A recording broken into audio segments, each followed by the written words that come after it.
That part is fine. I was just wondering. So Yeah. So you hit it. That's cue for me.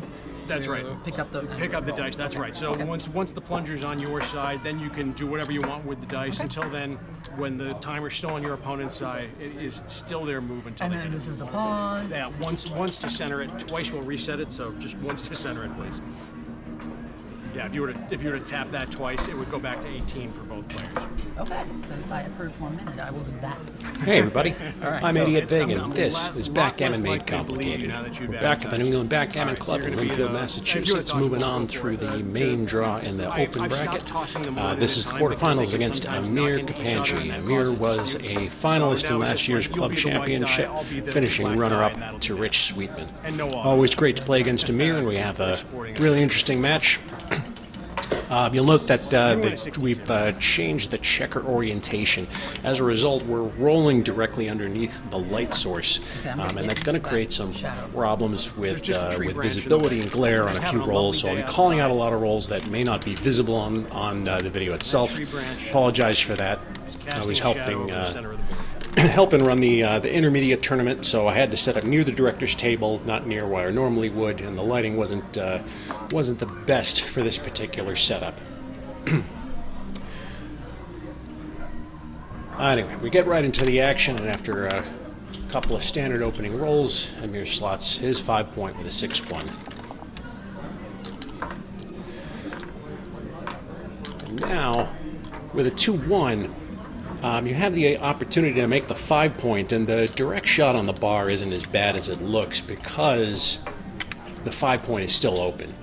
Here, I like to play safely, and it ends up being way behind. You have a permanent asset in making the 5-point immediately, and that ends up being a better play. Emir with a 2-1 also covers the 5-point, but instead of getting his back checkers moving, likes to pull down. XG likes splitting, giving the back checker some daylight to hopefully eventually escape.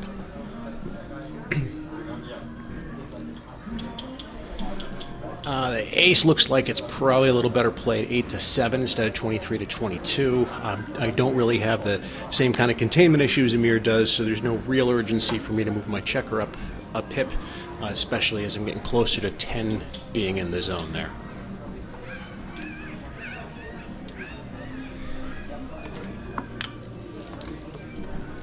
Difficult choice is 6-2 here. And because there's so much loaded up on my side of the board, XG prefers just simply hitting. 6-1 makes a 5-point.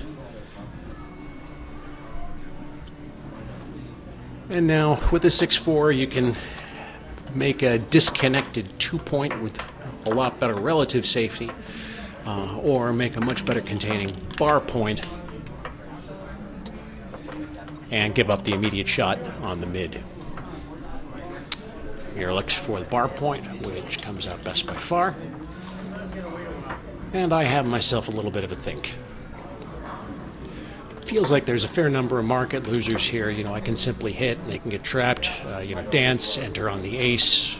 Some of the rolls will play awkwardly, but it still ends up being a little bit premature. I don't have all the gammons that I think that I do, and when you're under 20% gammons, you're going to need winning chances higher than 60%. You're going to need to be closer to 70% before you can start thinking about turning the cube. And I send it just a touch too early.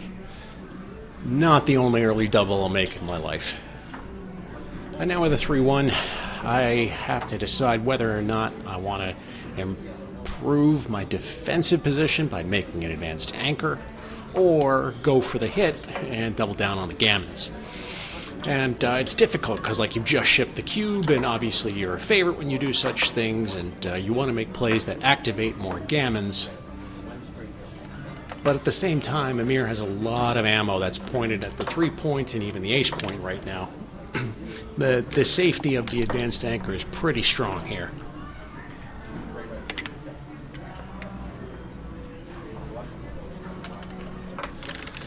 A small preference for stepping all the way up to the 21 point. Not really seeing that. Doesn't look like it duplicates anything. I don't totally get it. With a 3-1 here, I can just diversify a little bit. Hope I don't get hit. And I avoid the shot, but Emir is able to make the 3-point anchor.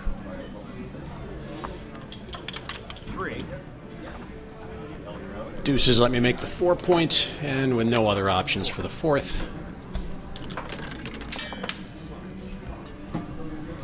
I guess both 10 to 8 and 13 to 11 are equally good. There's a small amount of fly shots anyways, and if Emir has to hit, he uses his whole roll, and I'll have plenty of return shots from the bar, so they're both pretty good.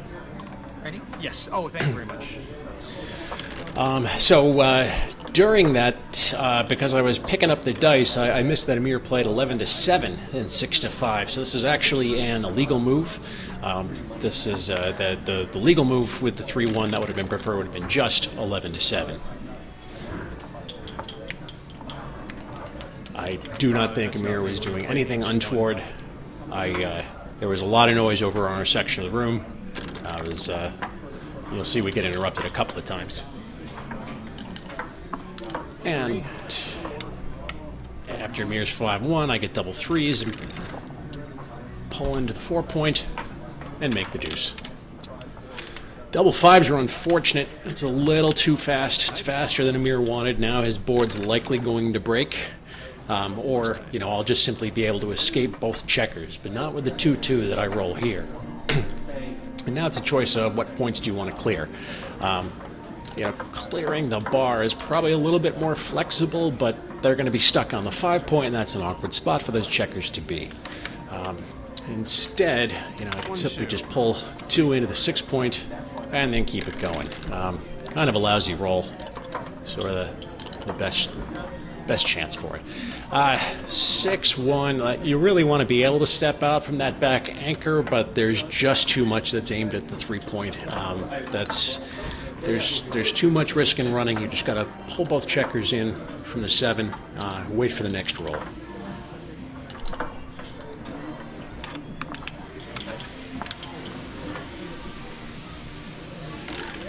And sure enough, you can see the giant jumping gammons if you choose to run. 4-3 lets me escape, albeit just barely, but I'll take it. And a convenient 2-1 lets Emir close the board. With 6-5, I can make the 12-point, but I'd rather just have the extra coverage. XG likes the small improvement in making the 12-point. 3-2 lets Emir mark time for a little bit. And now I have to figure out what to do with the ace. I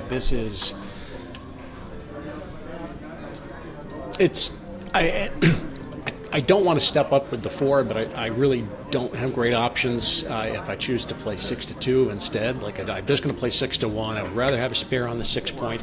I'll play 17-13 with the 4, even though it gives up a couple extra shots.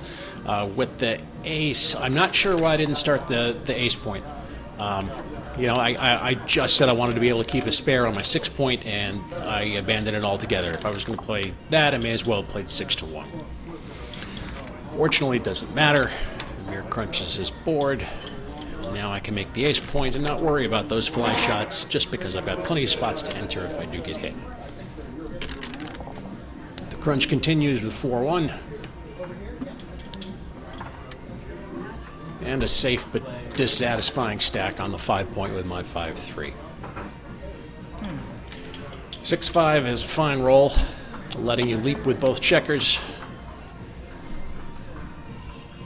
You really wouldn't have been happy if you were forced to leave with 1 with just a single 5 or a 6, but now that you've got both, popping both out gives you better winning chances than the fears of getting hit back, being stuck on the roof. Maybe even in some weird variations. There's loose hits on the 3-point, there's a re-enter, and a second checker gets recirculated. It feels dissatisfying being this far down in the race, but you're just giving up extra gammons. And at this time, there's an intermediate result being reported, so I'm just trying to record that while Emir's making the play. You stay on this? Oh, you have a 6-5 to play still. Yes, sorry, I stopped the clock for you. And we're back in the action after a couple of results being reported and draw sheet being updated. Emir finally settles on popping out with both. You are waiting on Scott and Stephanie to finish up for the finals.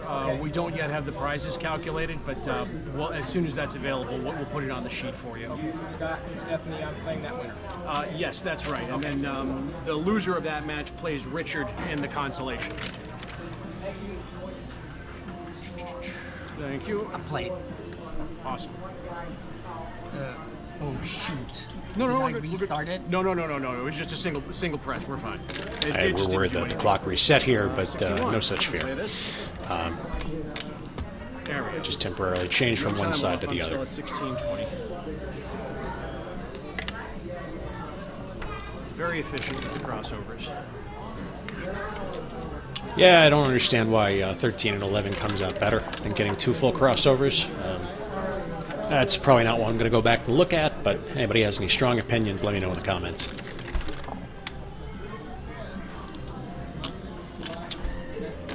And we're just rolling. We're at a very trivial part of the game here where the decisions that you do have to make are usually pretty small in equity. That 3-2 is probably about as big as it gets there, right there, that .018. Bearing in for something like that. You took off a 1 with Emir. that. You played 9-6 with the 3, and then you took it off of the ace. So you shorted yourself a checker. This was the remaining. Yeah, this is correct.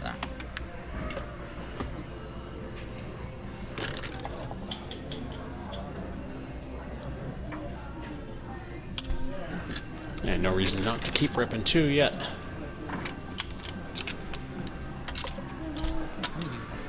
Especially if Emir's going to toss 3 on the next shake. Another set of you can't get all 15 born off there.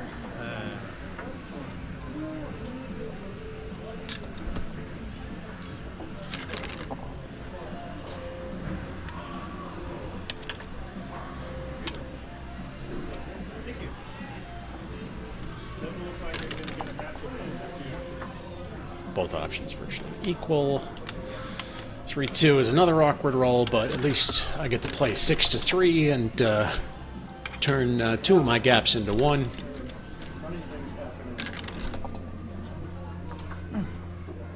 And 6s makes it moot.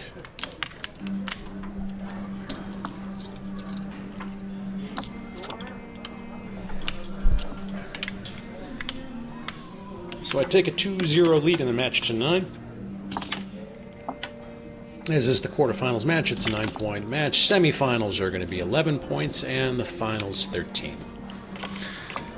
Next month is going to be the last tournament of the New England Backgammon Club's season. It is one of 2 double bonus point tournaments on the year, so matches are going to be 11 points, and all rounds short of the semifinals, then 13 in the semis, and ultimately 15 for the finals. So hopefully we can do well there, get some excellent long matches to be able to share with the channel. Emir starts the 5-1 splitting, and my 4-1 leaves me the satisfying and dissatisfying option of smacking twice. Smacking twice is always fun, bearing a checker on the ace not so much. Emir plays his forced roll brilliantly, and I figure out what I want to do with this 5-1. After making the ace point, I can choose whether or not to hit loose or to split my back checkers, and I'm not sure how much of a difference this might make if the score was even, because I'm a little bit up. I might prefer making a slightly safer play. You can see that it wins more gammons and also loses more gammons too. Emir hits back with a 2-1, and now with a 4-2, This is off. Or maybe not. I can either Which is off? split all my back So, yeah, checkers it might be off or its bring a axis a little spare bit, but it in was, onto the 6-point.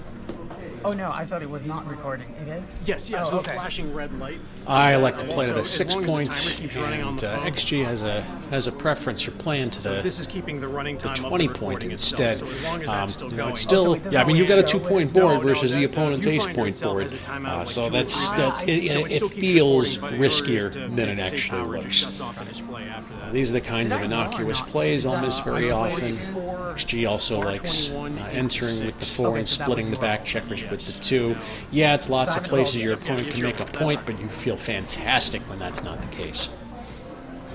Emir rolls a 5-4. And not great options here. You can either play 20 to 16, 13 to 8, 20 to 11. You can run all the way with that, leave some indirect shots. You can even choose maybe hitting loose with 13 to 4.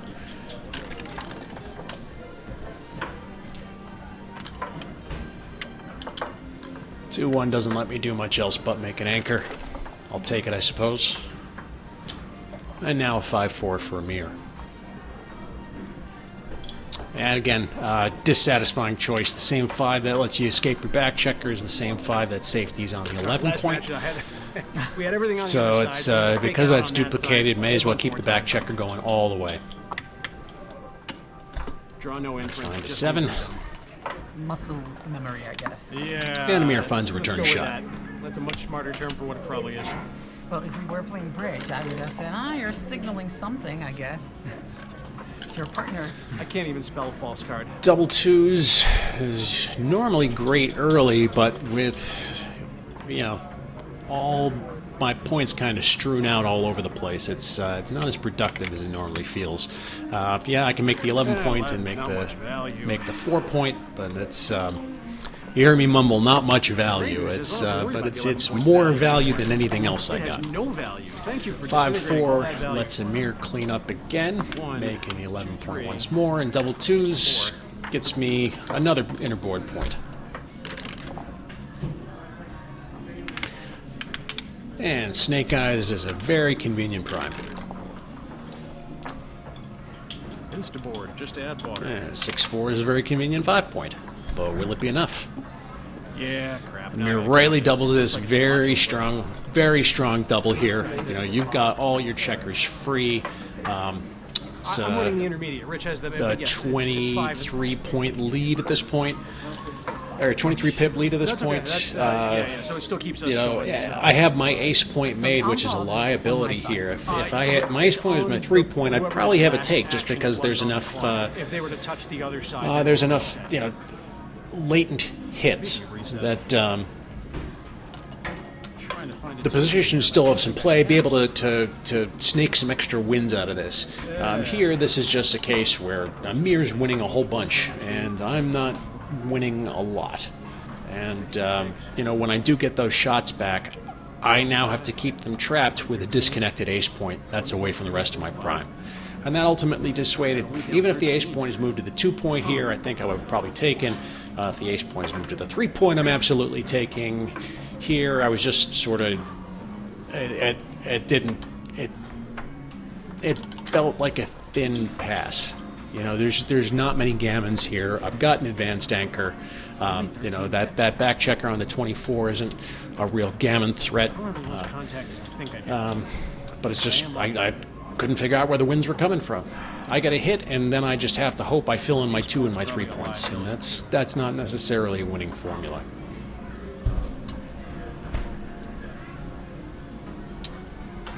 This is close.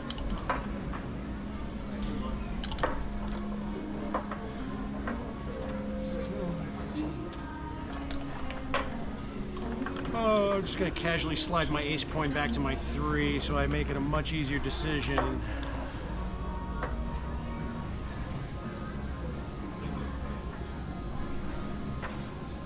Pass. I try killing some time with some shtick and ultimately pass.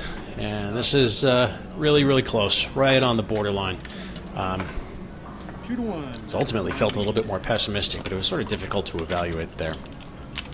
Anyways, Emir gets on the board, and I have a 2-1 lead Because in the match. Yeah, like the artificial small delta was because of this, which I is liked actually my a bad rack, thing. but I didn't like that liability, and that's why. I think it was artificially deflated. I like you heard me. There was only 13 pips difference, but I immediately discounted it just because of how bad that ace was. 2 to 1, my lead. You throw it if you want. Doesn't matter. Whoever and we starts. could both be wrong. So Yeah. it could have been a no double. No double pass. Yeah, I tossed you 400 eventually, but you blundered too. You get a 3-2. Okay. Yes. Yes, with the score. So I'm always the white, so it doesn't. always the rotate. white die. Okay. That's right. So it doesn't matter which one of us throws the dice as long as they don't come out the same. All right. So I'll play 3-2. Yes. I'll play it this way.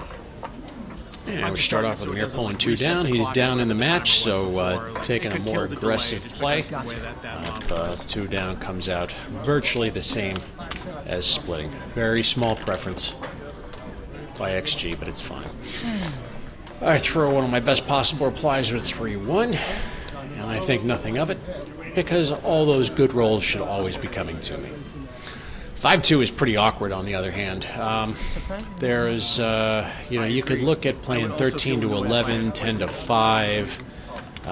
You can stack the 8-point with, 13 to 8, 10 to 8. It's all pretty ugly here. Let's see. Emir chooses a reasonable alternative is splitting his back checkers and stacking on the 6-point. XG does like 11 and 5 best, with 22 and 8. Also a decent candidate. 5-1.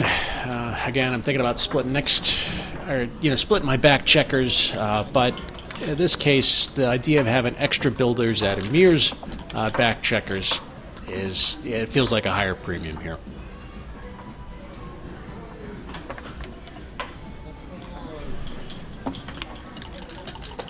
4-4 covers the 10-point, and then the last 4 plays 13 to 9. I didn't mean that specifically. I'm just saying. Oh, interesting. Making the 4 and 2 points is nice. In the vicinity. I actually kind of like that. I'm not sure I'd play that. I think that's a little too overextended. My 5-1, I completely overlooked the loose hit on the ace. Emir's looking to start making some inner board points. I still have decent gammon chances. I want to be able to take away some of that timing. I miss loose hits on the ace frequently, and this is no exception. Interestingly, XG, if I'm not going to hit, XG likes just simply the pure play of slotting the bar point down on the race, trying to contain a single checker. Emir tosses a 4-4 and settles on 9 squared and 2 squared.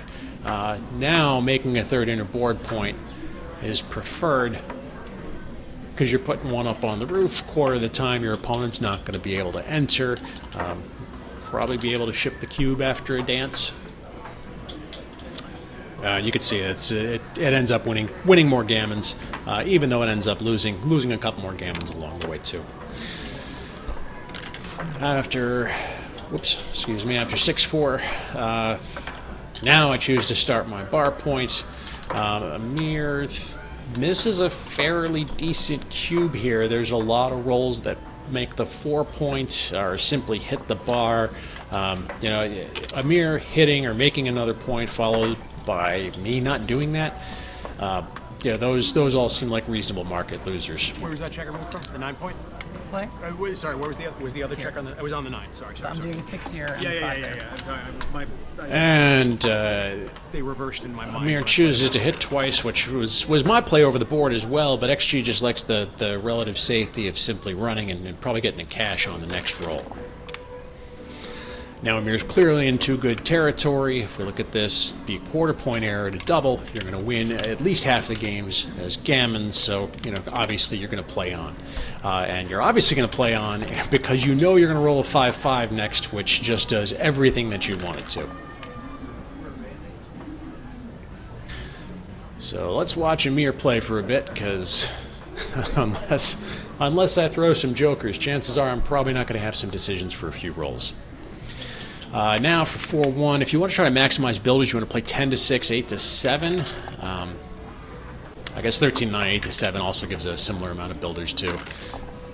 I wasn't paying attention to double 3 and double 5 jokers, but that's probably something you want to be on the lookout for. It's not like you're going to cater your play to it, but if you can find an alternative that accomplishes the same things and doesn't pay off to the same things that another candidate would, then obviously that's what I want to play. I wanted to practice my plunger tag. I get some daylight here, however. A speedy set of 6s I will take gives me a chance. Just this one time. Just It's not much, but it's something, Lloyd That was Christmas. still very nearly 6-6. And whatever that was did not contain a 6. Oh, nuts. You found the play of lifting on the 6. I throw a 5-4.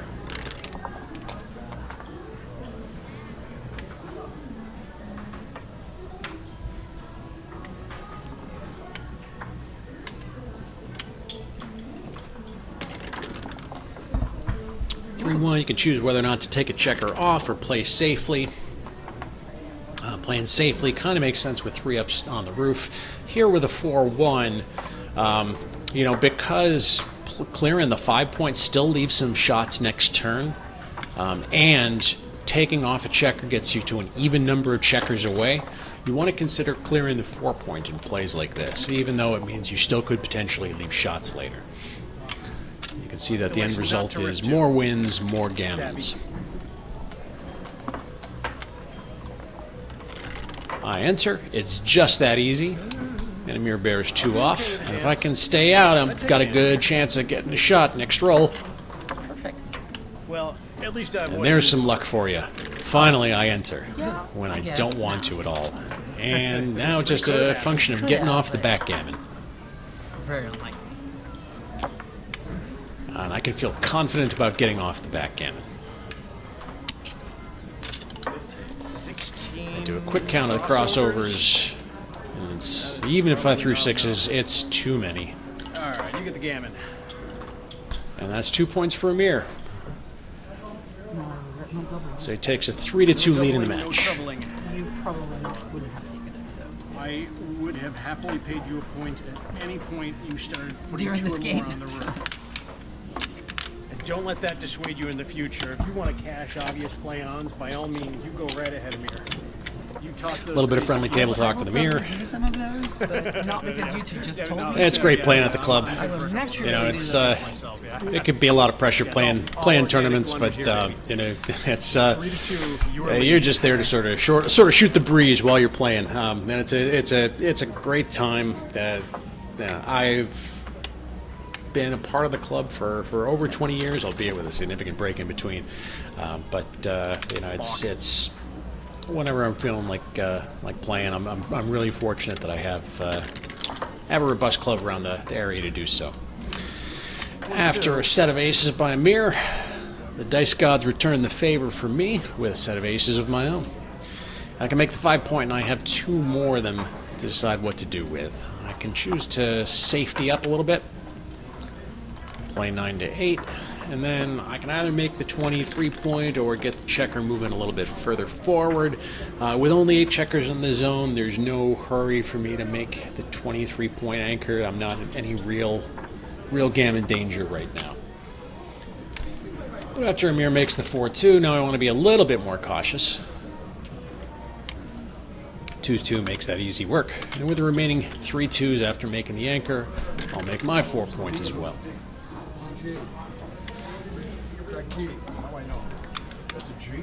Anchors away. Not to be outdone, Emir advances his anchor to the bar point. And the jokers continue.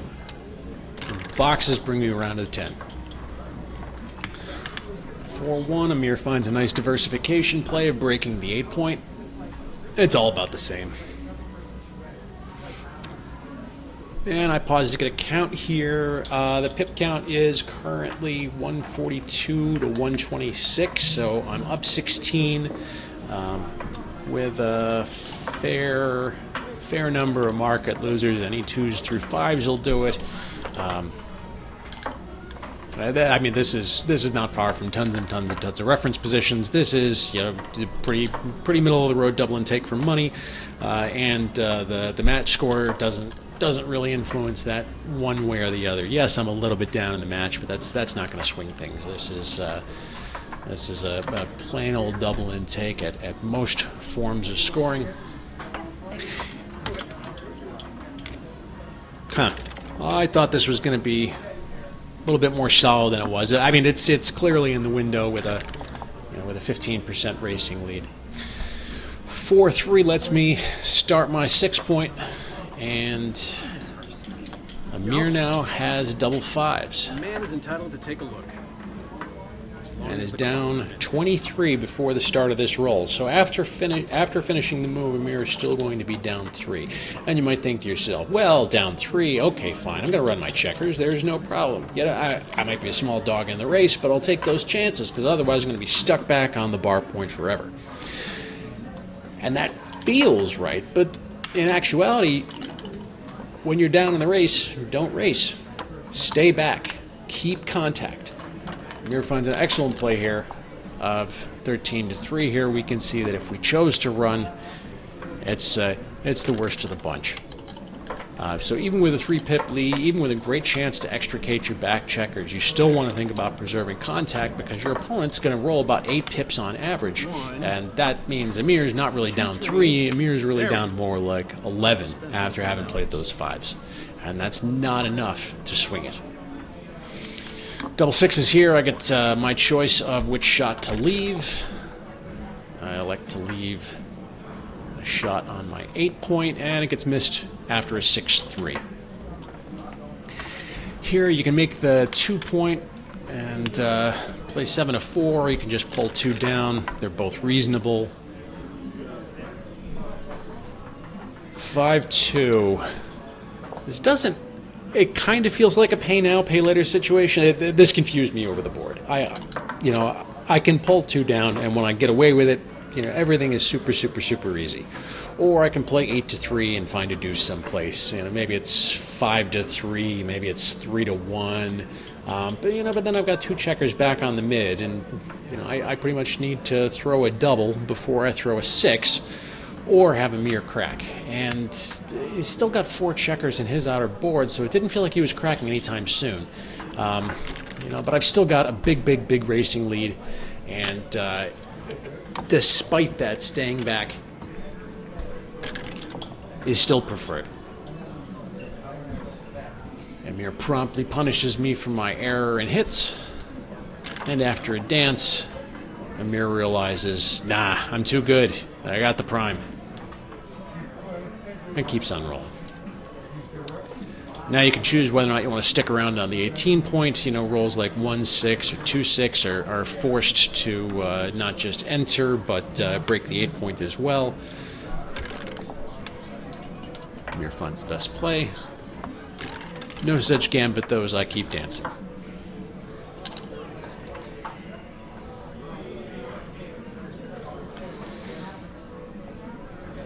Three one's kind of awkward. You'd love to be able to play 9-6, but then you don't really have a good ace. Oh, curious. XG likes 9-6, 2-1, or 9-5.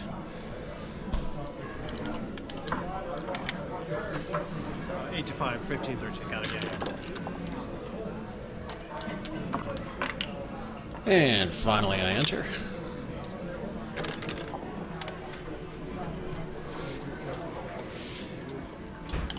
Now a set of 5s that you don't feel great about. You want to keep rolling that prime home, and this is if you choose to keep some kind of a prime, you give me an opportunity to escape. Down this far in the race, that's not an option. So that means you're going to have to switch your 6-point to the ace and fill in the 2-point. And that's a question of what's the best remaining 5. You can play 7-2, you can play 13-8. 7-2 is probably best because it doesn't leave any shots here, and that swing roll of 6-1, if you leave your bar points slotted, is just too big. So Emir finds a nice play. The switch. Pound up twice. I guess XG likes them all. I don't know. I fear the swing rolls. I also fear a cube. Come on, he was shutting, he was bageling. Just to roll a good numbers. And even though it's a pretty hefty 4-cube at this particular score, obviously Emir doesn't want me to enter, get past him, so he's just going to cash, and winning over 90% of the games takes immediate advantage. You let me know if that was a blunder. I mean, there's no gammons there. And with that, Emir takes a 5-2 lead in the match to 9. You're back to just about even money. I'll just place a quick food order real quick. I'll be right back. Now we'll take a quick break in the match. Nuts, he walked away as soon as I approached. 5-2. 9, right? Niner is correct. Next round is 11. Winner of this match gets winner of that match over there against Dougie and David.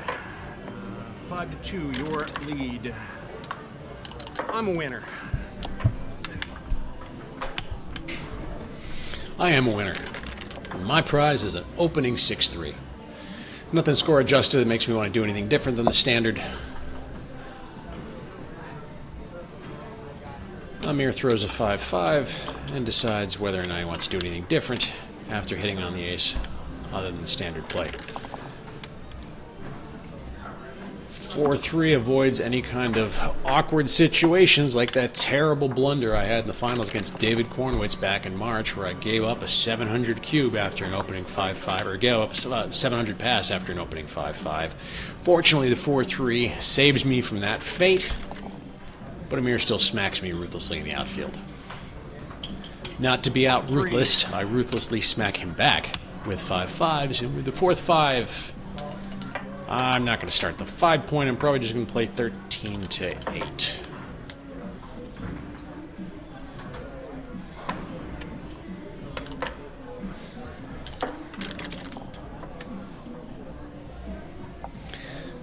The ruthlessness knows no bounds.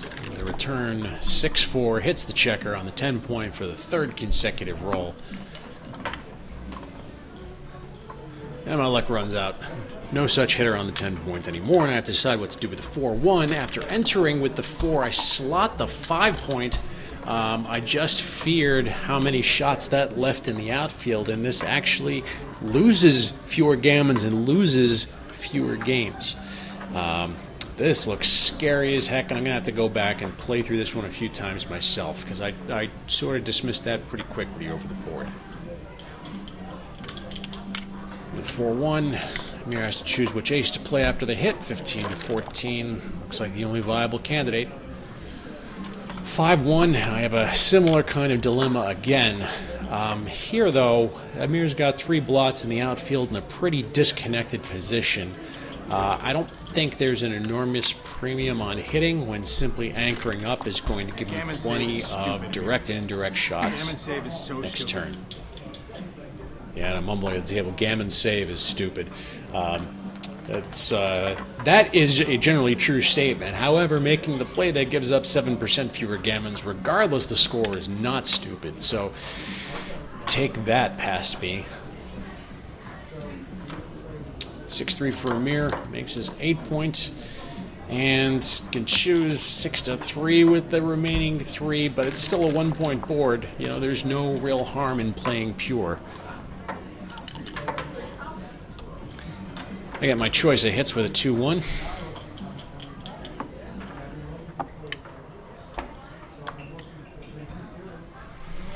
I can choose whether to play 11-5, give myself more covers, but leave an extra blot in the outfield, or simply play 8-5. Accomplishing a similar goal with fewer shots.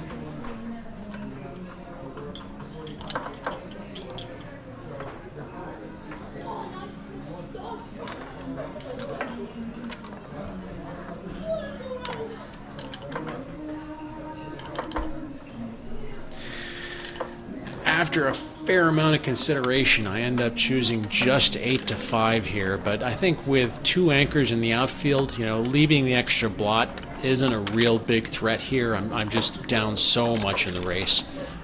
You know, diversifying with 11-5 makes a ton of sense. Just something that felt scarier than it was over the table.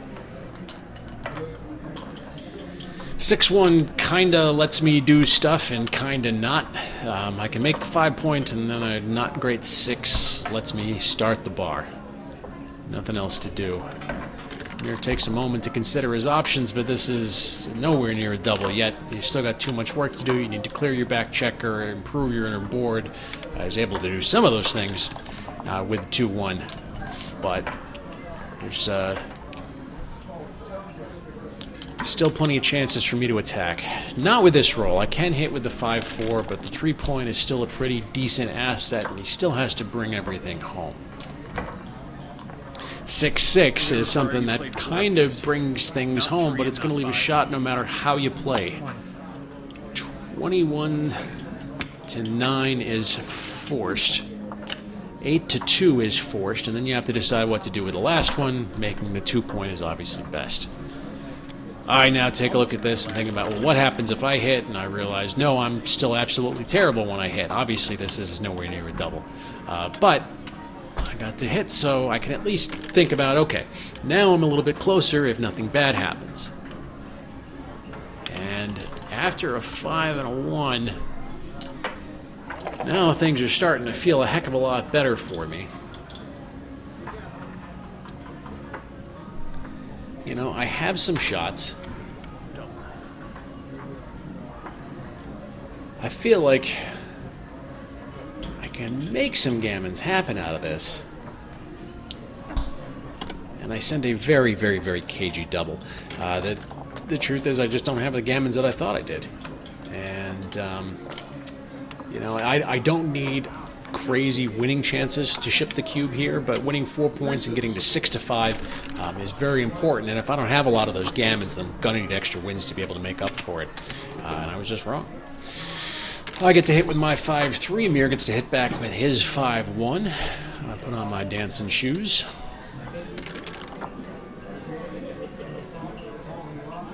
And Emir tosses a very convenient 3-3.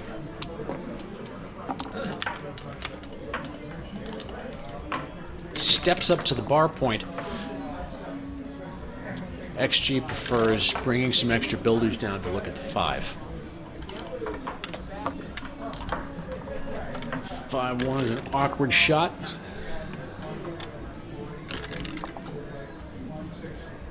4-3 is not terribly convenient either. You're either going to break the 18 point, bring both checkers in, or pull 2 down from the mid. But pulling 2 down from the mid is going to leave things really, really tough to bring home. Best to get the back checkers going. And I enter. And I hit.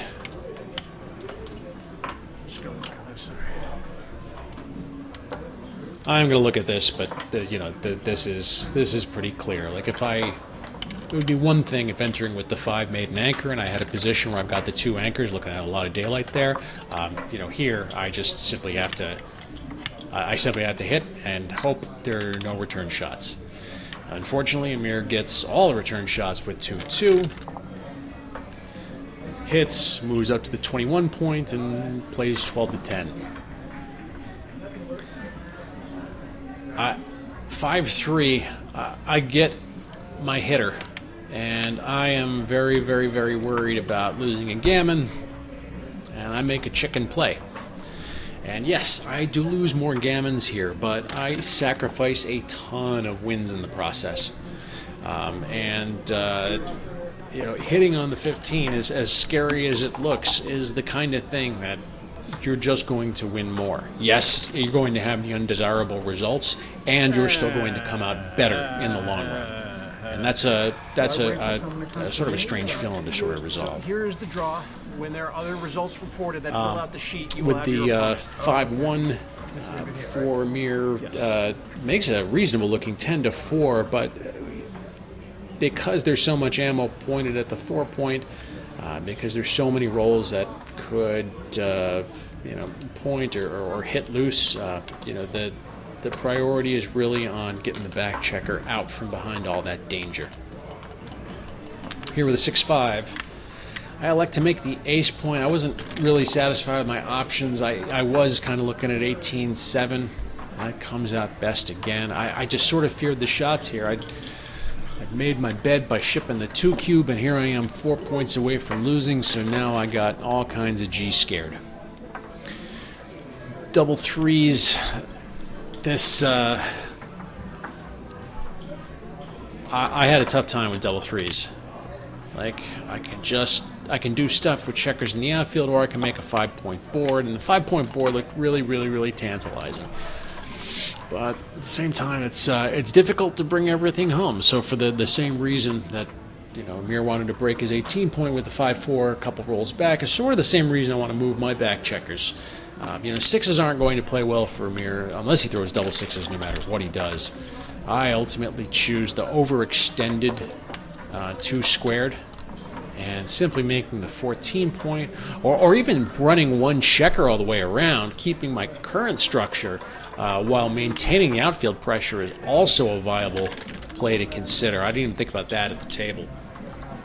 Emir pops out with a 4-1, shuffles a checker with the ace. I have to figure out what to do with a 5-1. Definitely not going to break my 18 point now, so playing 20 to 15 seems right. And then with the ace, just play 20 to 19. Keeping things in the inner board. Emir gets a 5-2.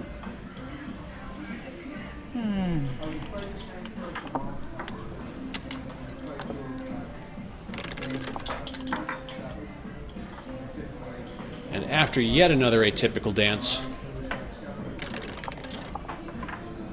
Emir has a 4-2 to play. Convenient pick and pass puts a second checker up on the roof. But I get to enter.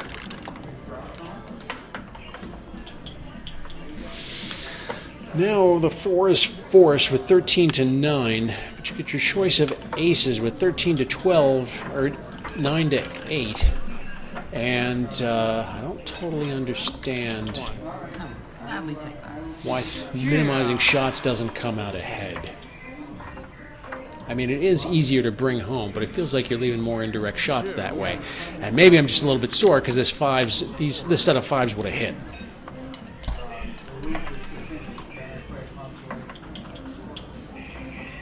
Enter and bring one around, and both are fine with the double fives. Emir takes another look at this, but you're putting the whole match on the line, so 7 away, 2 away is something like... it's in the neighborhood of, I don't know, low 80s%, and obviously not there. Dance with my 4s.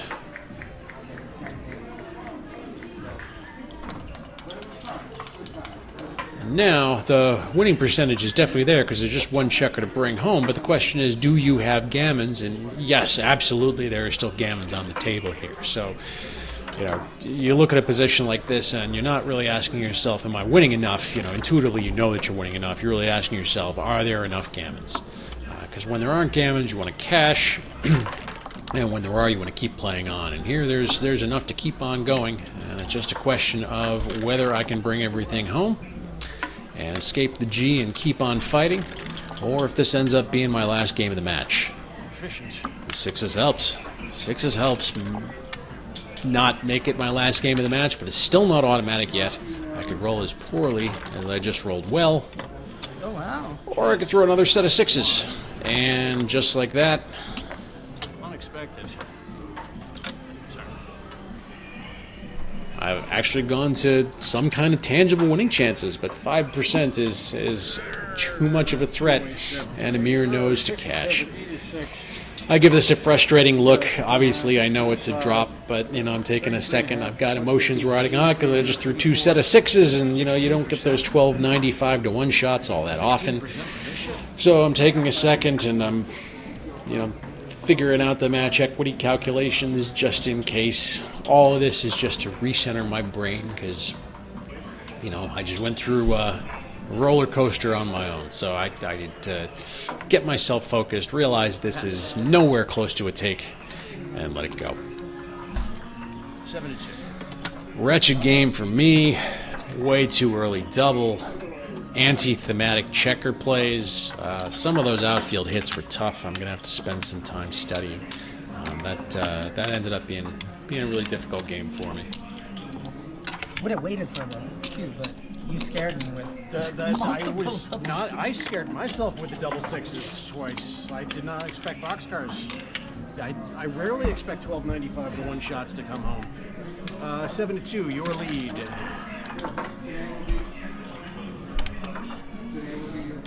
And starting off with a 7-2 lead, Emir throws 6-2, splitting.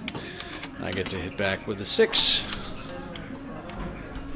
and then split my back checkers with the 3. Choices. Double 3 is going to let you enter, but do you make the 5 points, or do you hit and then find another 3 to play someplace? Here, you really want the gammon, so there's extra incentive to hit. But I understand completely the allure of the 5 point because it's the 5 point. You're going to want to make it. Going to want to beg, borrow, and steal to make it. but not best here. XG says enter, make the hit, keep on going, fight for that 5 point. He'll have a big racing lead. 3-2 lets me make my 5 point. And now we've got a pretty even game. 4-1 is a not great roll, and Emir makes the best of it by coming out to the bar point and adding a builder onto his 5. I'm briefly considering if this is worth it. Exactly the roll I was thinking about too. You can see down this far in the match, killing the cube for my opponent, killing their gammons. I can be on the borderline for something like this. I throw a great shake with 6-3. Emir throws a great shake hitting back with 4-3. And any non-hit would have been a pretty obvious cube, and the take would have been the only question. Here, though, I don't have much of anything. And the 4-3 gets me back to an even-ish game after I get out to the bar. 6-4 hits or tidies up the bar point anchor. Emir acts for the latter.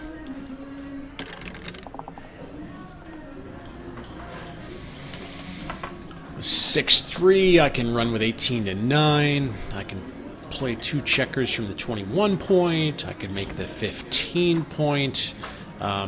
Here, you know, with as even a game as it is, I elect to make my bar point as well, and it's going to be a little smoother for me to bring things around just because Emir's still got that blot on his 2 point.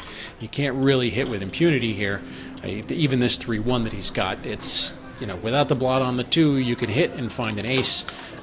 Here you've got no better option than to just do something in your inner board, he says, after the computer smacks him down once more and says, "Foolish mortal, you know not what you are talking about. There's not a threat in being hit. So what? You can dupe 2s by playing 10-9 instead."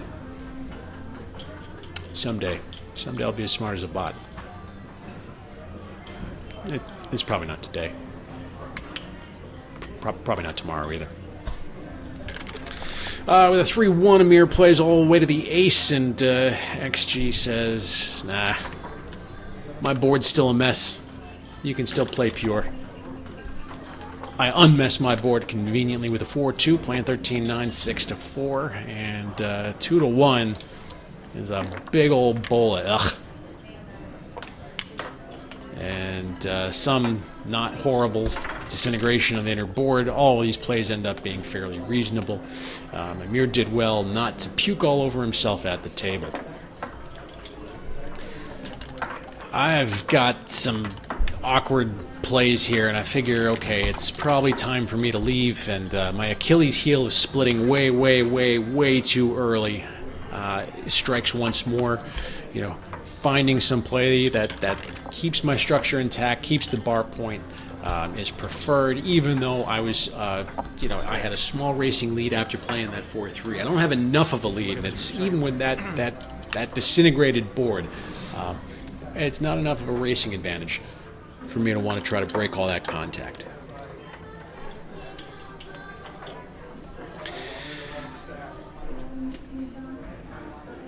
I've got a 6-4 to sweat through. Looking at any other plays other than stacking the 6 point. 16-10, 6-2 comes out about the same. Again, there's not a huge threat just because there's so many blots in the rear board, and I've got a strong structure. XG likes starting the 4 point instead of making the 5. Probably would have missed that over the table myself. 4-1 lets me pull down from the mid and shuffle a builder to the 5 point. Emir makes his 2 point with a 4-1. 5-1 lets me look smooth with a mediocre roll starting the 3 point. And 6-5, you can either crack your board to keep the mid or just pull 2 down. 6 is nice-ish. The extra contact I have back on the mid is not so nice. 6-4, at least Emir kills 1 checker. I can feel a little bit better about that, but he does start the 4 point, and as soon as he makes that, I've got a closed board to worry about. I get the chance to do something screwy. I'm taking a quick peek, doing a quick count. I'm up 4 after this. It's 84 to 80 is the current count. That's not enough. I'm going to leave way too many shots. His board is too good. My winning chances are decent. You know, they're up to 60%, but not quite enough here. As it is, I get to... excuse me, with my 5-4, I get to make my ace point. With his 4-2, Emir shuffles his checkers from the 6. And now I give this a peek, and now if I do get hit, I've got an easier place to escape. Obviously, my doubles are huge market-losing sequences, but, you know, are there rolls that still give me a shot next turn? Doesn't look like it, but, you know, if I run with a 6... and I don't get hit, obviously that's a huge market loser for me as well. Let's see, the current pip count is 71 for me, 78 to Emir, and I figure that's enough for me to be able to ship it. And with 64%, I am super close, but not enough for it to be a double, still just a little bit behind. Fortune smiles on the stupid as I get to advance my checkers forward with a set of aces.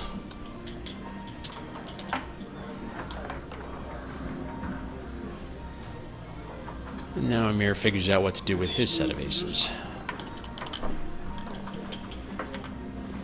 And moving your back anchor forward down this far in the race with the extra crossovers, it's undesirable. Again, you want to be able to keep contact.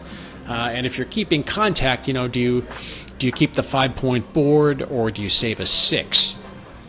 And here, if you save a 6, you're going to turn your 5-point board into your 4-point board. And your whole reason for staying back is to get that shot. If you want that shot, you want as good a board as possible. So it feels dissatisfying to know that you could potentially break with a 6 later. But playing a checker in, you know, with at least 3 aces from 9 to 6, and then figuring out what to do with the last ace, probably comes out ahead here. Emir eventually settles on playing 9 to 7, 4 twice, turning his 5-point board into a 4-point board, and it ends up losing a few extra percent of the time. I got another pay now, pay later situation, but it's a little bit safer than that error that I had last game. You know, now if I break my 11-point and I get hit, I've got 2 points to come in on, and I'll have 3 checkers to shoot at in the outfield. That's not automatic, but it's a lot safer than I looked at before. As it is, XG still likes keeping the 6-point intact. It'll still be relatively easy for me to clear my 11 later. Excuse me, 4-1 misses, and I leap the mighty 1-point prime with my 4-2. No contact left. The decisions are nearly trivial for me. Emir's got some crossover decisions to think about. But chances are we're just killing time until the start of the next game.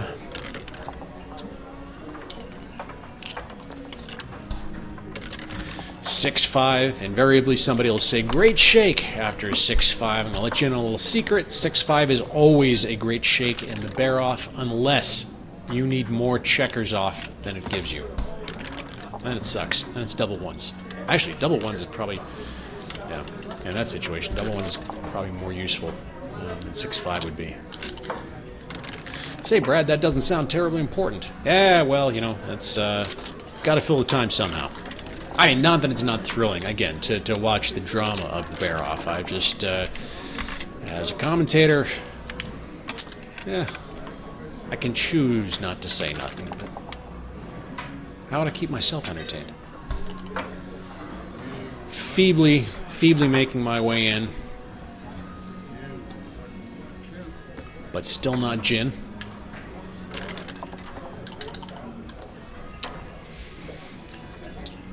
4-3 is still not gin. And after a 6-5, finally, because that checkers on the 3-point is finally over. We get our 2 points, make the score 7-4 in Emir's favor.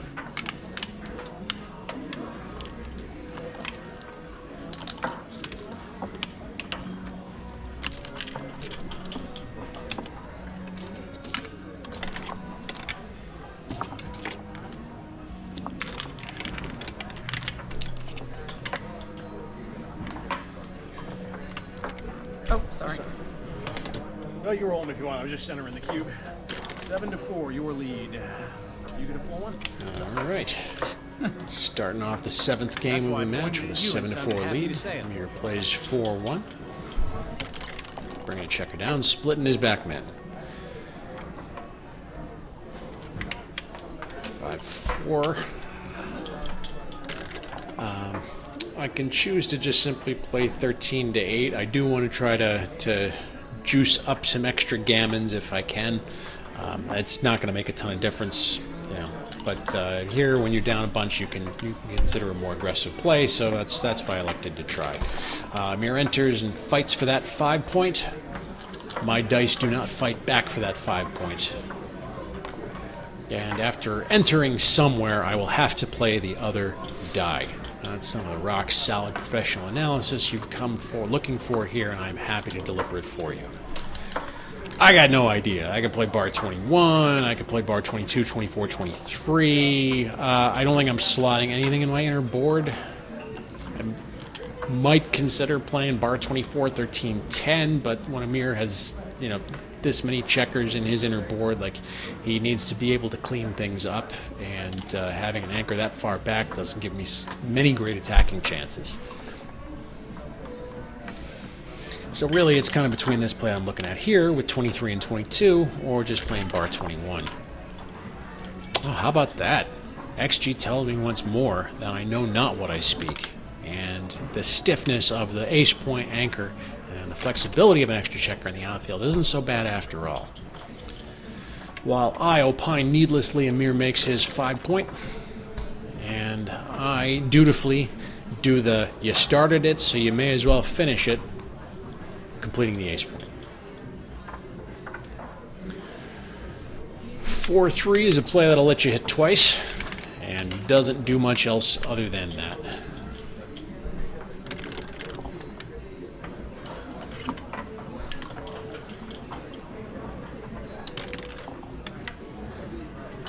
Yeah, 6-3 here for Emir. No covers available. You can run with 23 to 14. You could, I guess you could hit loose on the 3 point, maybe? Yes. So I won the first game. Yeah, sure enough. Actually likes that. 2 point board versus 2 point board, but I like Emir's 2 point board a heck of a lot more than I like mine. So hitting will put 2 up on the roof. If you get hit on the ace point, you're probably not that unhappy about it, because you want to be making 3 point. If you get hit on the 3 and not the ace, yeah, that probably stinks. And when you don't get hit at all, you've now got 0, 1, or 2 up on the roof. Looking at making a 4 point board, maybe sending some extra checkers back. Maybe cashing some gammons here. I'm sorry, did you play? And look at that! Wow, 29% gammons here with XG's #1 play for about the same amount of wins. That's huge. I threw a 2-5, and I have to decide: I want to step up and face some danger, or just bring another checker down.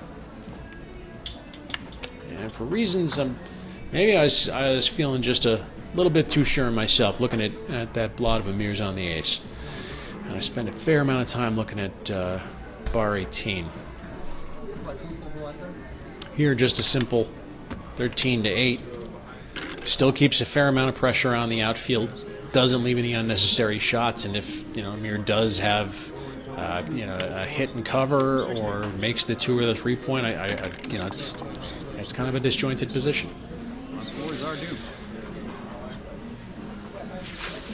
5-4. I hit loose, and I stack my mid, which is just awkward all over. It does win me a small percentage more gammons, but I conveniently overlook the almost 3 times as many gammons as it gives up. And once again, the bot humbles me. 2-1 here for Emir after entering on the 23 point. He has to figure out whether or not he wants to step up with 23 to 22. And then maybe shuffle a checker from the 6 to the 5 point. Really, that's it.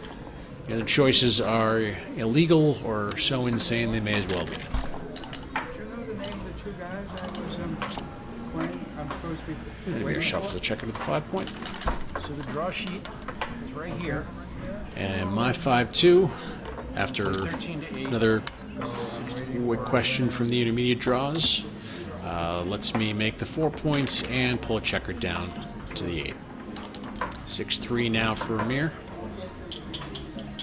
No productive rolls in the outfield, but it does allow a productive-ish quasi-escape to the 14 point. 6-1. I said it enthusiastically to make it sound like it didn't suck as much as it did. But I can make the bar point, I can play 13 to 6. Again, the bar point might not be bad. Like, you have extra builders aimed at the 5. Spare on the 6 is never a bad thing. I'm obviously just not going to step up after this. It's down to 11 before the roll. And Emir faces a 2-1 here. Richard, I need would the draw really, sheet, really please. love to make Please the don't walk 4 off with point, that. but would really, really hate being hit on the 11. So chooses just to leave the Understood. indirect shots. That's- yeah. And I got a 5-1 to play here. I start my bar point.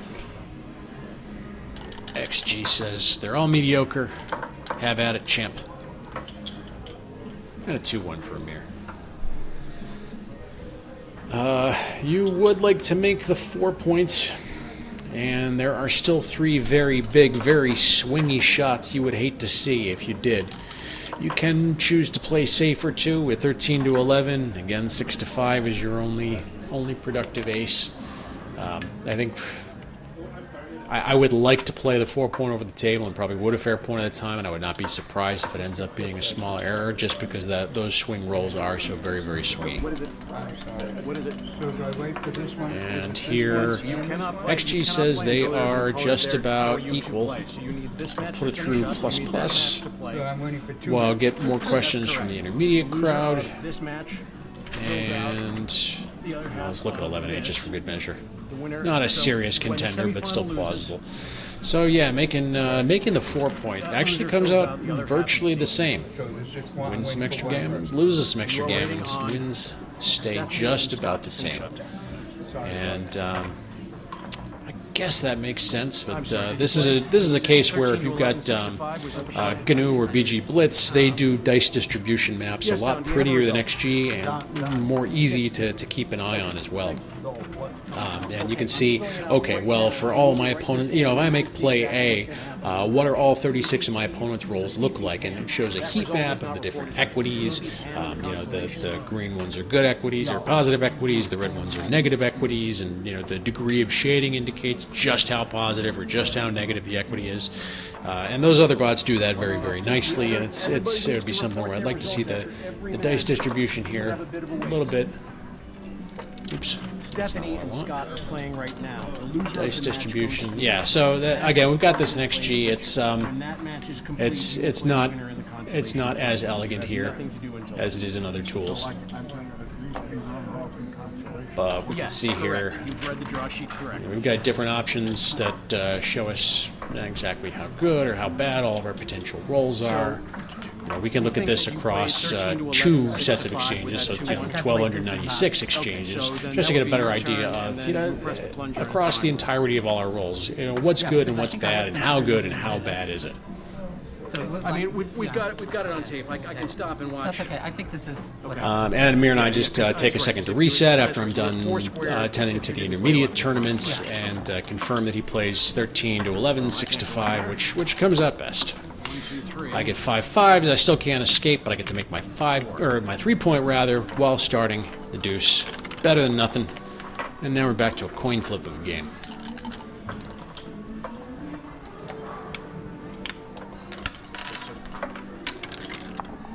Emir plays to the 8 point, but XG prefers finally making that ace point because now you can start being a little bit more aggressive in hitting, and also maybe it gives you some awkward hit and cover numbers too. I have a 5-4 here. I do a quick count. I'm up 8 before the roll, so I'll be up 17 afterwards, and that's good enough for me to launch launch to the mid. Emir rolls tiny in response, and now I'm up 14, 91 to 105. There is a superficial amount of contact left, so this is practically a pure race type decision. And at 14 pip difference, that's just about a 15% racing lead, and that's way too much to take. At oh, sorry, at most forms of scoring. That's right, we're down 7-4 here. We got to go through the match equity calculations. Let's see. So, if Emir were to pass this, he'd go to 7-5, and 4-away, 2-away is like 68%.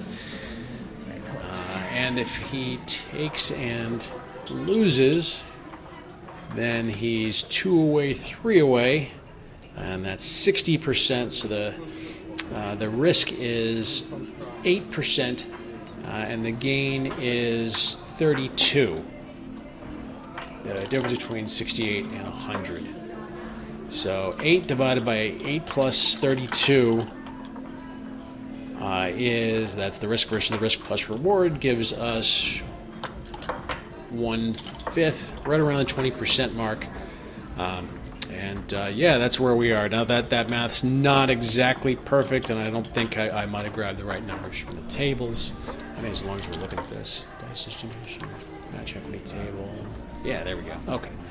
4-away, 2-away, 3-away is 60%. Oh, it's 67%, so he's risking 7 to gain 33. So 7/40ths is around 17, 18%. Okay, yeah, so the take point's around 17 or 18% here. Obviously, no gammons in this position. Okay. That's still tough to figure out over the table. Like, it definitely feels borderline. The windows here are going to feel kind of thin. Yeah, that was that's a difficult decision. I completely understand the pass. Yeah, you had a few 4-1. Tough to, unless you've got some formulas that help translate racing differences into exact winning percentages. That's the kind of thing that can be really difficult to calculate over the table. Onward and or upward. I get to hit in the outfield. Emir enters and plays to the bar point, and here I very briefly pause because I don't need much to double, and sure enough, even with the not much I have to double, the cube is still there.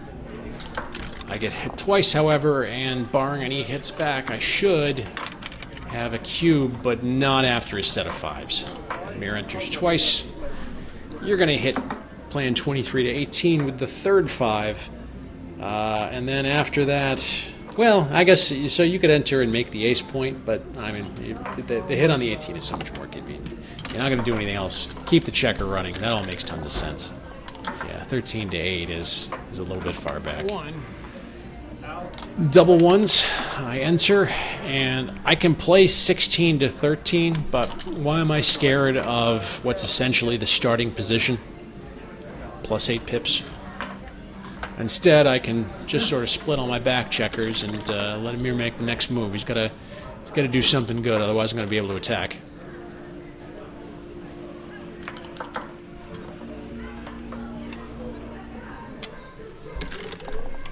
And with a pedestrian 3-2, Emir chooses to play safely, but the double hit ends up being more effective. Not so much because it gets you gammons, but when I choose not to enter on the ace point, or sorry, when I fail to enter on the ace point, like if I enter both checkers on the 2 through the 5, great. You've now got a great big racing lead at the small price of having buried one checker. Also gives you time to be able to bring the rest of your checkers around too. Quick break again, while enter another result into the intermediate draw.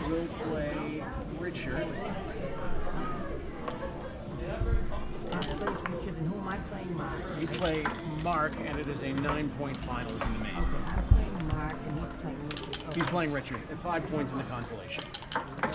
Good luck. And I just played. Yeah. Okay, so.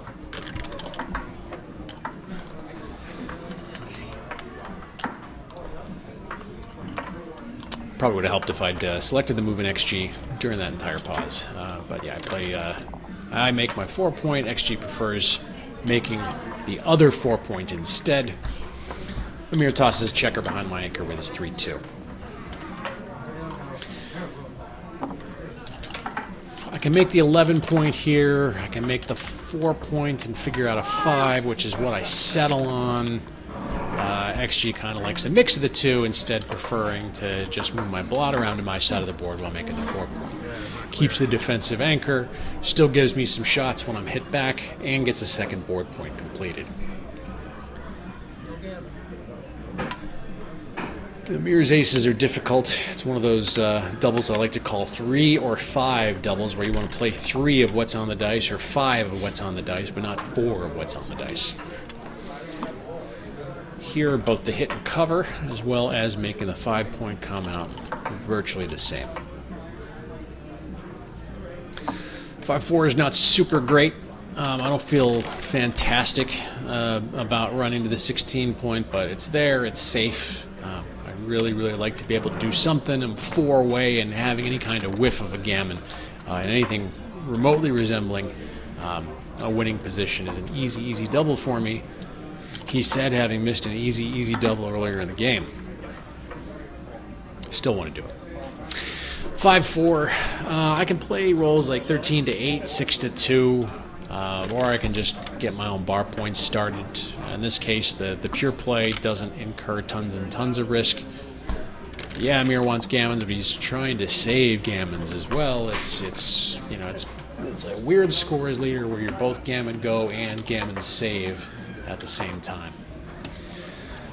Double 4s, I can now play safely, or I can continue the pure kind of play.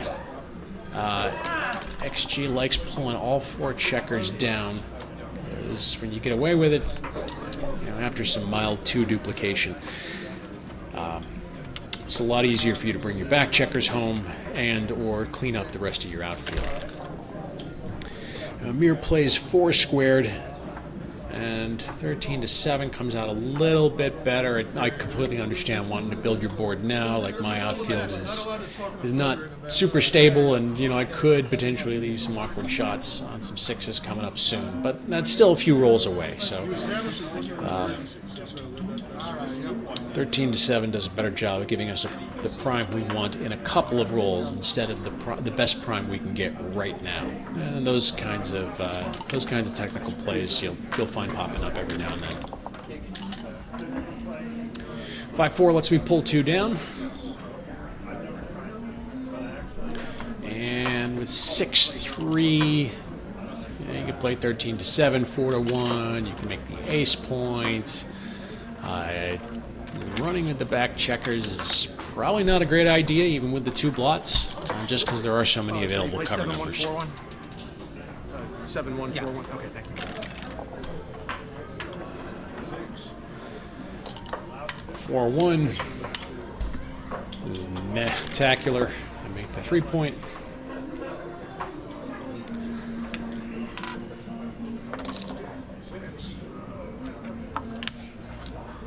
5-3 is a neat little play that saves a 6. And not only does it save a 6, but it also remakes the 2-point with that saved 6. So, nice little technical play there. And Emir finds.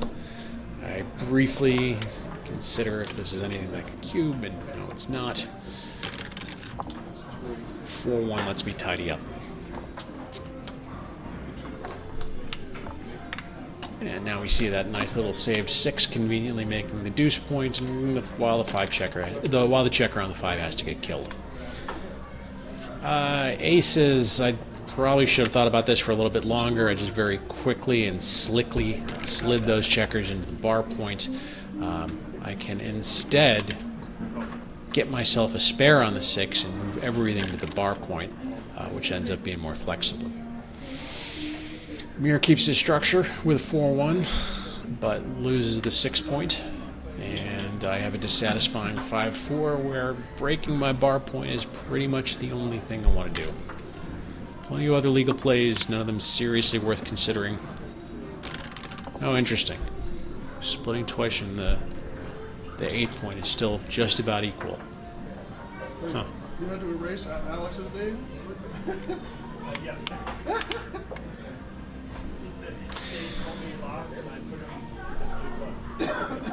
Emir pulls 2 checkers down. I stop and consider the cube here. And this is finally in the window. Again, my winning chances are probably the best they've been all game, but with that 5-point anchor, I know my gammons are next to nil. That 4-3 lets me start the ace point, which feels about as good as it sounds right now.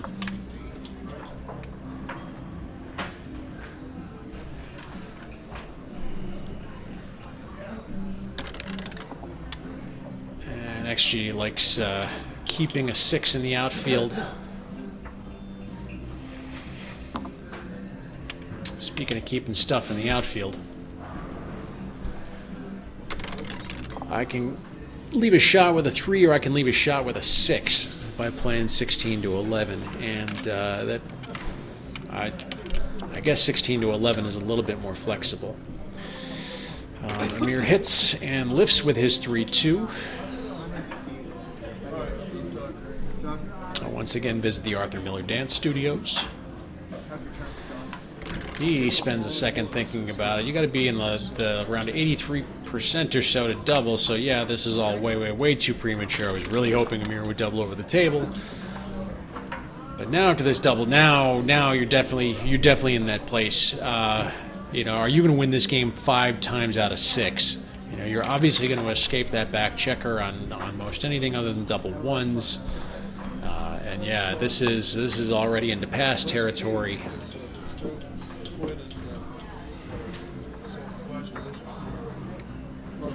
Tough to evaluate over the board. You know, when your inner board is already crunched and your objective is to bring the stragglers home, that could be tough to sort of figure out. Well, how many wins am I really getting out of this? Because you're focused on bringing all those back checkers home, and then, you know, depending on how crunched your board is, they may or may not play in safely, so that could leave some extra shots. And again, the improvements, they're all there. That there's still a small chance of gammons, so it's understandable why you might consider playing on here. XG says you don't have enough combination wins and gammons. 2-1 is holding down the fort for a turn. And after a sensational set of steps,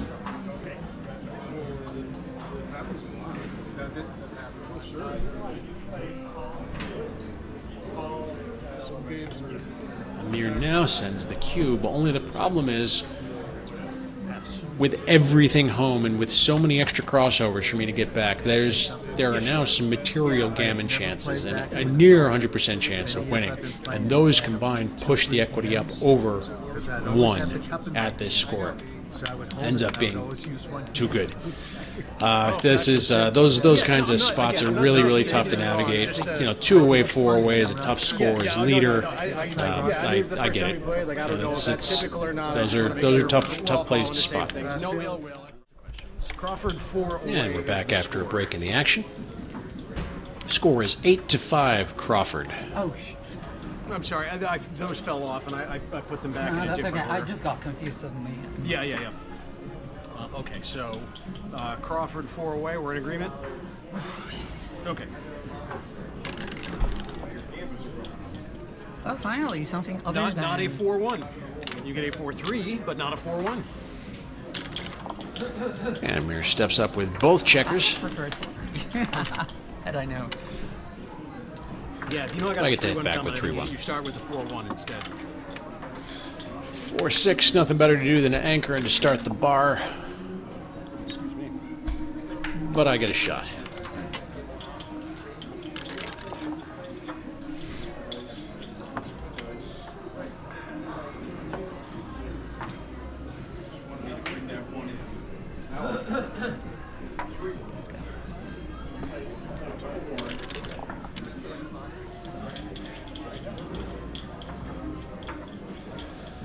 Three teal is a dissatisfying set of choices. I can kind of redistribute things with 13 to 8. I could play 18 to 13. I could maybe, you know, hop the checkers around a bit with like 24 to 21, 18 to 16. I settle on 13 to 8. XG actually likes unstacking the midpoint while moving the back checker on the mid, or on the bar alone. I didn't see it over the table. Even 18 to 13 comes out a little bit better. And Emir has a 4-1 to play. Chooses on the hit, which is just about as good as playing a 13 to 8. Now I've got another dissatisfying 5, and I've once again missed a loose hit on the ace. With all those blots just sitting there in the outfield, taking away half a roll and giving giving myself the chance to be able to shoot at those next roll is really, really important. This is kind of a play I really shouldn't be missing, and I'm angry every time that I miss it, and it happens quite frequently. Loose hits on the ace are born of necessity or desperation, and that doesn't mean they should be avoided, but it does make them easy to overlook. Even when I'm taking as much time as I have. Emir consolidates with his set of 6s, and 4-2 lets me make the 4-point. Serves me right. It is backgammon to make a great play and be punished for it. I believe that's why we all attend.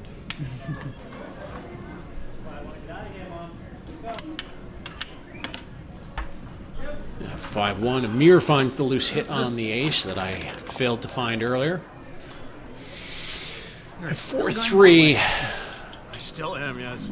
I can anchor up and not escape, or I can enter at a place that might let me escape, but give him plenty of pointing numbers. And I elect to anchor up, but I wasn't too certain about it over the table. XG thinks that coming on the 4-point is a blunder even with the best possible alternative coming to the 5-point. Emir makes his 5-point, and I've got a set of 4s to play, which is probably a little faster than I wanted here. 2.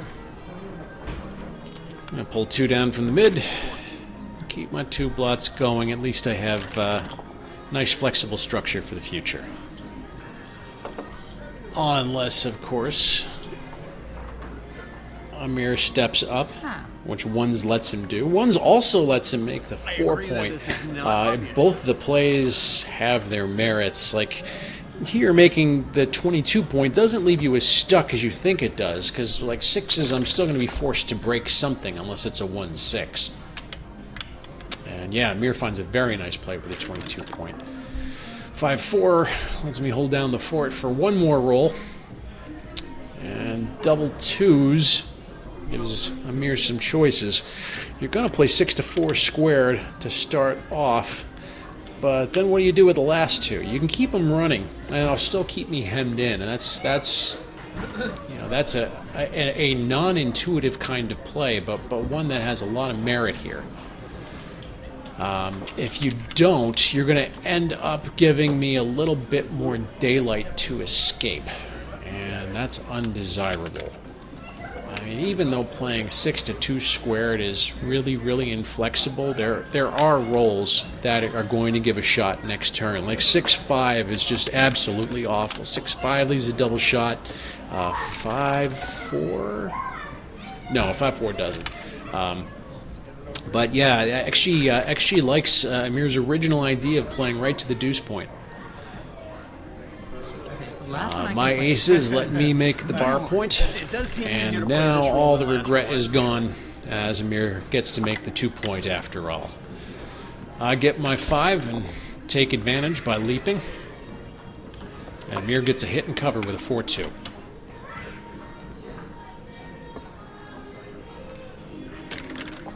And I, stop me if you've heard this one before, start dancing. I know, boggles the mind. 4-1 doesn't escape. How best do you diversify builders? Emir elects to bury a checker with 7-2, and even the 17-1 shot, scary as it is, comes out ahead just because there's so many rolls that'll let you make the 3-point as you try to escape your existing checker. Emir plays 5-2, moving both in from the 9-point. And now an ugly set of aces here. Gotta play them all. Gotta figure out what to do. I think over the board I might try 7 to 6, 4 to 3 3 times.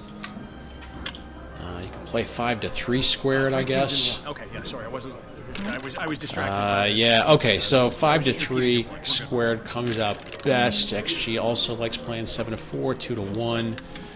It doesn't matter because your opponent's a fish cake that's just going to keep dancing. Emir realizes this, throws a 5-4.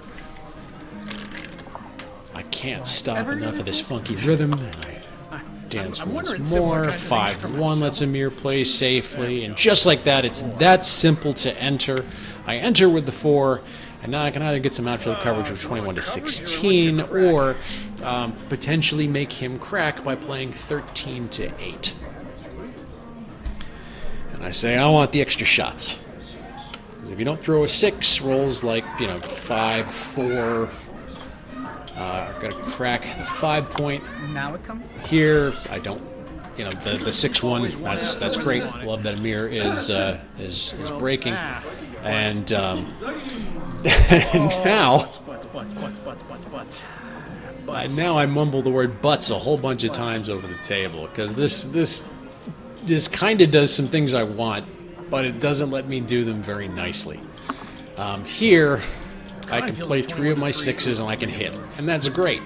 But then that leaves me an awkward 6 of either slotting the deuce point or giving even more shots by playing 7 to 1. I mean, if I don't do this, my other options are, just simply not great. This is just a weird play that feels scarier than it is. Again, with 2 open points and an easy escape from me, all I have to do is enter, pause for dramatic cough. No doubles. Aces lets Emir hit, and then with the last 3, consolidating by making the 4 points and moving the back checker so it's within range of the 4 point. All of that works. Really use the 6. Miracle of miracles, I enter with 1 fantastic checker. And Choices. No choices. 6. Choices. If I say it enough, Emir you'll leaps consider it. with the 6, despite my needling. I mean, it is worth a consideration. And he has to decide whether or not he wants to hit loose with the 5. All the Probably not recommended. That 5 prime is plenty menacing. Consider each and every single one of them. Thank you. All right. Still no doubles. Oh God. Which 17 still not out of it. does he want? This one. But I need to make something happen quickly. I'll take it. Mercifully, I enter.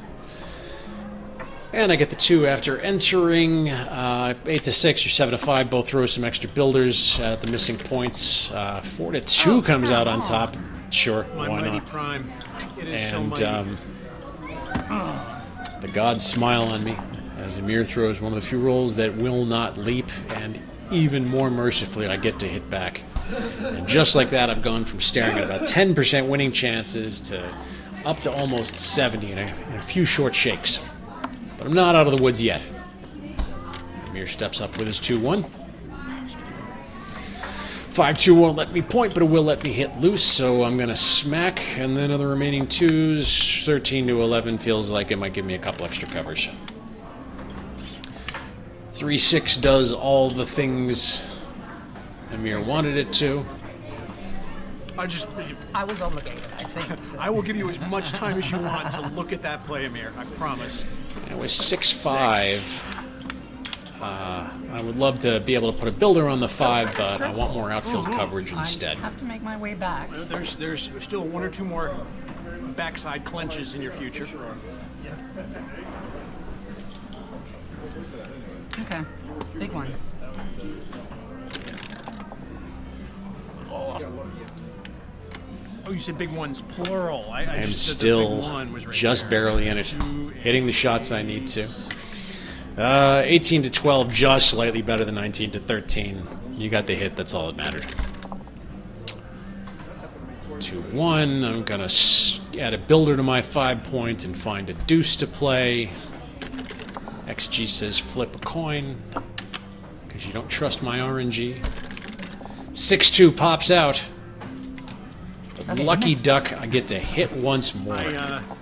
If I had that kind of power over time and space, I'd probably be a better backgammon player.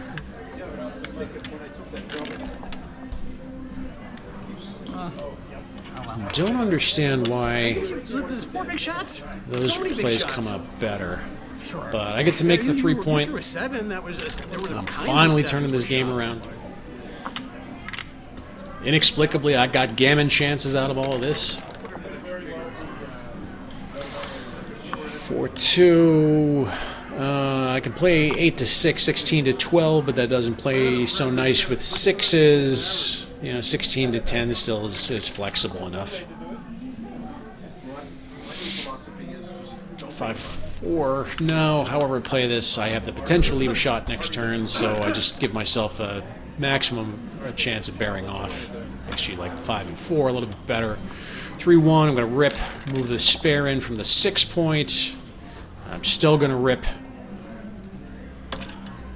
After I take a couple checkers off, I'm now no longer worried about the double 5 or double 6 type shots. With double 1s, however, I conveniently overlook that I can bear some checkers off, or I can simply play 5-1 instead.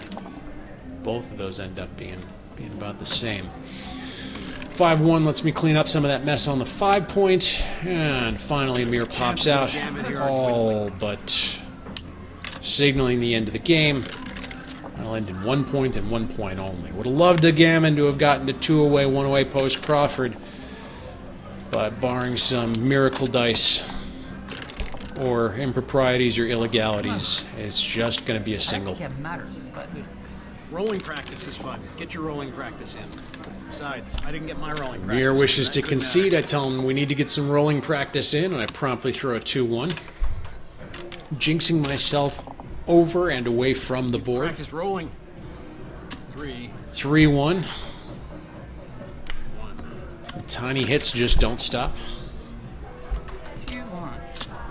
Your 2 ones. Emir continuing to transform the race into more of a pleasant walk. 2. And the nosebleeds keep on coming with aces. Neither one of us wants to throw any big dice. Emir says, no, no, no, I insist you win the game quickly, please. I'm going to throw a 3-1. And I say, no, I couldn't possibly.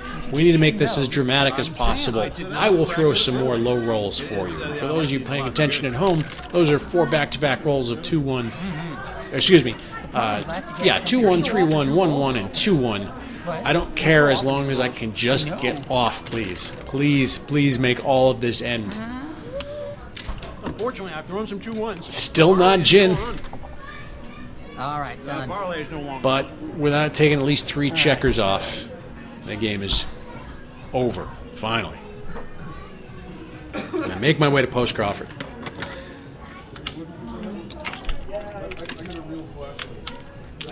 Would love to be 4 away, or rather 2 away, and not 3 away, but I'm still fighting, so I'll take it.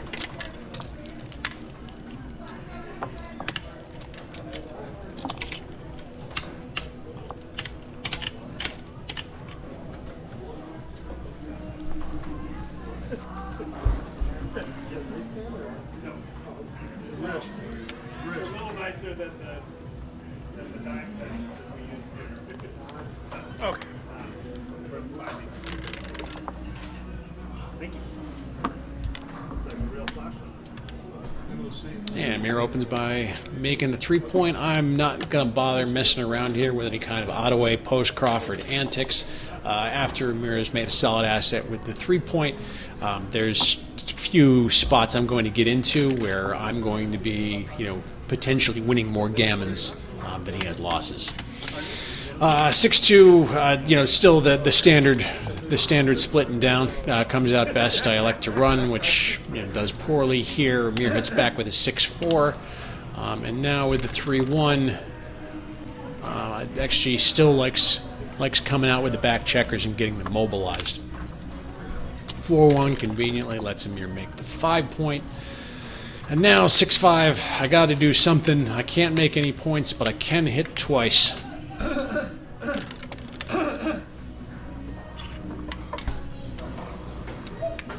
Emir has enough of the nonsense and fears not my 1-point board. 5-2 lets me enter and continue to not do much else but hit. And that was a butt hit. Double threes. So after the enter, you can hit on the 15. You can maybe pull a couple of checkers down from the mid. You could look at switching the 5-point, but realize that's pretty dumb, and then you just hit in the outfield. That'll be that. 3-2 lets me hit back. I don't feel great about it, but it's the best chance that I got. And there's still plenty of time here, as it's still a decently timed 1-2 game. So, you know, I'm still getting a fair amount of wins.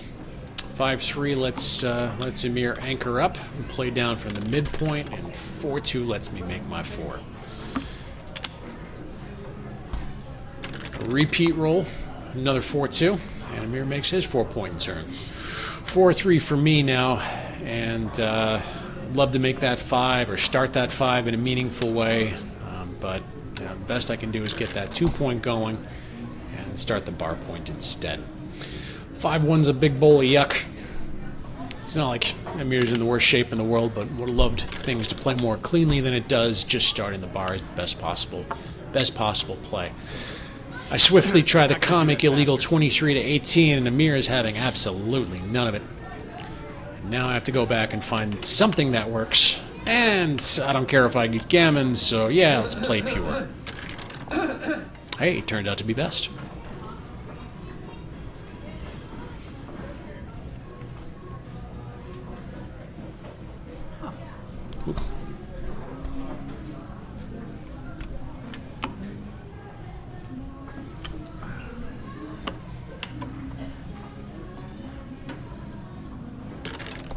Sorry about that. Fat-fingered in the analysis there. With a 4-3, Emir plays 8-5, 7-3. XG kind of likes keeping that 5 prime intact, but lifting from the bar point. It does look like a cleaner play. Yes. I think that's an appropriate adjective. 3-2. Both have been getting annoying rolls. You know, doing something with 2 outfield checkers works. I'm just buying time. Not annoying, but could actually turn out to be. And getting hit buys me some extra time. I don't hate it all that No, much. it's okay. Gammon price is the same for me as mine. And I don't There's no way it's hate worth it. hitting on the 17-point either. 3-1 tidies things up.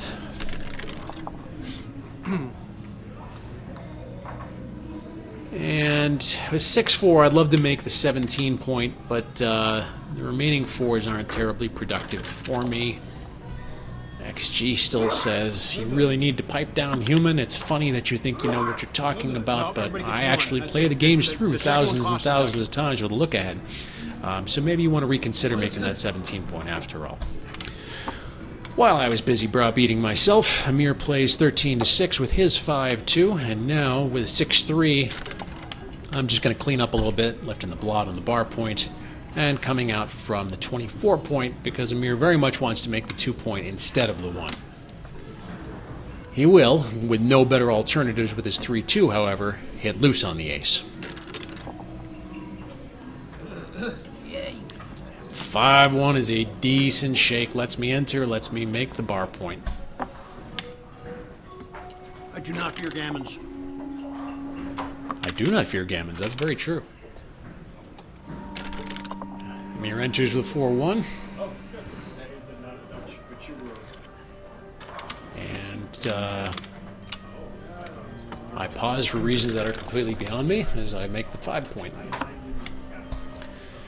Emir's desperate attempt to escape continues with bar to 22, and I've got a 3-1, which lets me clean up, make a defensive anchor. And I feel great for now, but I also have to roll next turn. 4-3 is an easy escape to the outfield. And yeah, 3-2 lets me start my ace. 4-1. Emir starts the ace and moves an outfield checker, but there's not really a threat here as long as he has the 3-point anchor, and I've got all those men back. So simply bringing a checker around, even with the extra shots that it gives up, it comes out best. There's even some small duplication of 3s. I pop out with a 6-2, and now Emir gets to decide what to do with double fours. So, double fours will hit if he wants to, because, I mean, you know, he hits on the 10 point, and 13 to 1 plays pretty easily after that. You can also just bring your back checkers forward, but you know, you've got a hit and you've got a cover at the risk of very few indirect shots. This one, you know, the safe play, it doesn't even win you more single wins, and it gives up a whole mess of gammons along the way. My 4-1, I should start considering my blot on the 15 point more of a liability than anything else. Emir here very quickly moves all of his checkers from the 14 point and had the option to be able to make the 2 point instead. I think it was one of those cases where you saw a roll, it didn't do the thing that you wanted for you, and you moved the way you thought it had to have been played. You know, the other play there is just making a 4th inner board point, and all the extra wins are there. As it is, I get to hit back regardless what would have been played with the double sixes. A decent reply. And Emir promptly hits back with a 3-1 covering. Best thing I could have gotten. Now, you're not going to believe me when I tell you this. I start dancing. I know, it hasn't happened the entire match. I really thought I was going to be able to keep that mojo going. All right, come on. But no. Sure enough, I'm up on the roof. And Emir gets to decide what to do with double 5. Starting off with a switch is a great idea. Putting 2 up on the roof here makes it very easy for you to bring home the rest of your checkers. So after the switch, you pop out with 22 to 17, and now, you know, all you care about is wins. So you can keep that checker going with 17 to 12. Might even consider 13 to 8 twice. And yeah, XG likes that. You know, the switch and then pull 2 down. I can't enter 1. Now, like, you know, you can play 13 to 11, 13 to 9, 17 to 15, and maximize builders. XG likes Emir's play at 13 to 9 squared best. All this is immaterial anyhow, because we've shown that I am an extremely poor roller.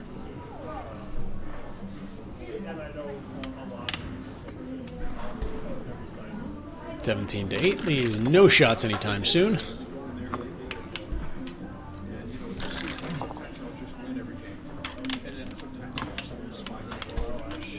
My efforts are for naught after a pick and pass. But I'm still entering, not out of it. The chances are very slim here. And they get slimmer with each additional pick and pass. Because it can't be guaranteed 6s or even a 6. And the dance-a-thon continues. 4-2, you're going to bring one of your checkers in from the outfield. I think both 8 to 2, 9 to 3 are reasonable. I think these both look fine. I play a 5, doesn't matter, it's not a 6. 6-5 begins the bear off, and let's Emir do so comfortably, which is not great for me. Now I've got to hope I keep on dancing and somehow get to manufacture a shot. You know, so rolls like 5-1 or 6-1, that piles on an odd number of checkers on the 4 point of what I'm looking for. But Emir keeps bearing off flexibly. All right, so now with an odd number of checkers, I can dance a couple more times. Yes. That's not a shot in these dice. Or I can enter with a 5-4. And after that, that's all done. And after all that action, finally, Emir moves on. Emir would go on to the finals, where David Kornwitz ended up beating him. So that's back-to-back wins for David in both March and April. Congratulations to him. As for myself, I went on into consolation round against Dougie Roberts, and despite a 4-0 lead in a match to 5, could not bring it home. Didn't have video of that match, unfortunately, so this will be the last video we have from the April tournament. But the season winds up next month. Longer matches, bigger play, larger crowds, and everybody fighting for the top 7 spots and the New England Backgammon Club season-long tournament, moving on to the year-end playoffs there. So keep our fingers crossed. Hope we roll well. Until then, we'll see you next time, everybody. Take care.